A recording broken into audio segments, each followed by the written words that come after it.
நிலவே வானம் தொட வாராயோ விண்ணிலே பாதை இல்லை உன்னை தொட ஏணி இல்லை விண்ணிலே பாதை இல்லை உன்னை தொட ஏணி இல்லை. ஆம், பெண்களை தொடுவதற்கு இல்லை இல்லை பாரதி கண்ட புதுமை பெண்களை தொடுவதற்கு இவ்வுலகில் ஏணியே இல்லை. எட்டயபுரம் மண்ணில் பிறந்த புரட்சி கவியே, இம்மண்ணில் உன் கவிதை விதைக்க எனக்கோர் வாய்ப்பு. ஆம், பாரதியை தொடுவதற்கு ஏணியும் இல்லை இவ்வுலகில். பாரதியார் காலடிகள் பதித்த மண்ணில் நாமும் நடமாடி கவி பாடி முப்பாட்டனின் மூச்சுக்காற்றை சுவாசிக்க இதோ இக்கவியரங்கில் கவி பாட வந்துள்ளேன்.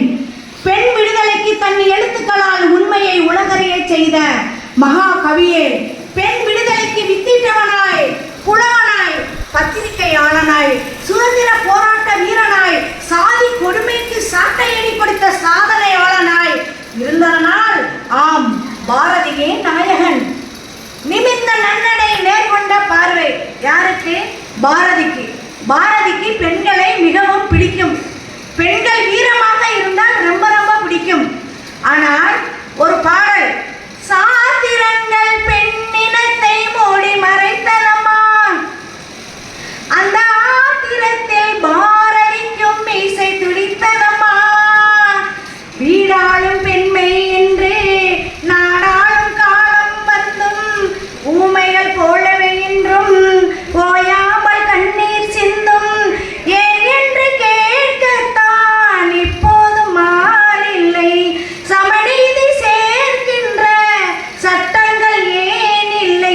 உலகமெல்லாம் விடிந்த பின்னும் உங்களின் இரவுகள் விடியவில்லை. கண்ணின் மணியே கண்ணின் மணியே போராட்டமா, உன் கண்களில் என்ன கண்களில் என்ன நீரோட்டமா? கண்களில் நீரோட்டம் அப்போது இப்போது அல்ல. நிமிர்ந்த நன்னடை நேர்கொண்ட பார்வை, நிலத்தில் யாருக்கும் அஞ்சாத நெறிகள், அச்சம் தவிர்த்து ஆண்மை தவறாமல் ஏறுபோல் நடந்து கொடுமையை எதிர்த்து நின்று சாவதற்கு அஞ்சாமல் செய்வது துணிந்து செய்து சொல்வது தெளிந்து சொல்லி மானம் போற்றி வீரியம் பெருக்கி வீர திருமகளாய் பெண்களை வாழ வைத்ததனால் பாரதியே நாயகன். ஆம், பாரதியே நாயகன். இவன் கண்கள் சூரிய துண்டுகள், நெற்றியில் திலகம் கோபத்தின் நிறம், இவன் முண்டாசு மொழியின் மகடம். வீரமும் மானமும் எங்களின் உடைமை, வீழ்த்திட நினைப்பது எதிரியின் மடமை. நான் வீழ்வேன் என்று நினைத்தாயோ? இல்லை இல்லை என வீரம் முழக்கமிட்டதனாலே பாரதியே நாயகன். ஆம், பாரதியே நாயகன். யாம் அறிந்த மொழிகளிலே தமிழ் மொழி போல் இனிதாவது எங்கும் காணும் என்று உணர்த்திய கவியே, உன் கவிக்கு தலை வணங்கும் தமிழ். செந்தமிழ் நாடென்னும் போதினிலே இன்ப தேன் வந்து பாயுது காதினிலே, எங்கள் தந்தையர் நாடென்ற பேச்சினிலே ஒரு சக்தி பிறக்குது மூச்சினிலே என்பதுதான் பாரதியின் சுதந்திரம். சுதந்திர